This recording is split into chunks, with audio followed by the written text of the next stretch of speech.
Today we're going to be talking about the strikes that happened in Los Angeles just a couple weeks ago. We're going to be talking about who was involved, why they were going on strike, and what it looks like now after the strike is done. So it started on Tuesday, March 21st, and 30,000 school workers walked out during the school day and closed 1,000 schools, and 422,000 students did not have school for 3 days. The reason that the schools had to close was because this was so much support staff that they couldn't stay open. According to AP News, teacher aides, special ed assistants, bus drivers, custodians, cafeteria workers, and other support staff walked out during a stalled contract talk. Teachers joined them in support of their colleagues. The reason for the protests was they demand higher wages and more staffing in the schools, since there's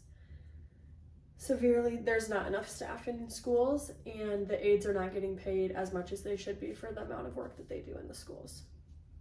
They rallied for those 3 days in front of the headquarters in Los Angeles, and they would normally start at their school or at their district and then go to the headquarters and protest together. Some days the protest even started at 4 a.m. They held signs that said, "We keep schools safe, respect us," along with a lot of other signs. One thing that I thought was kind of like not a lot of people think of is the parents of the children that go to the schools. They support the workers, but they also found it frustrating because it showed that without these workers, then they need to find somewhere for their kid to go during the school day and find care for their children.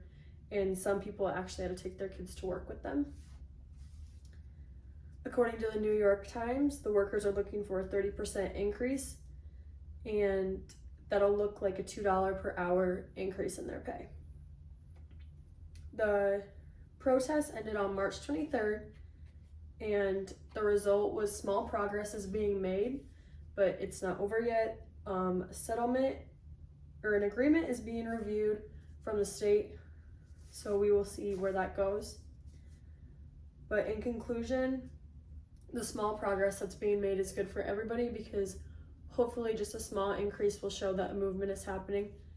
And the Los Angeles Times states that Erica Rio Verde, she's a community representative for a community in Los Angeles, is overjoyed with the change that is happening and hopes that it will keep moving forward. So thank you. That's all I have.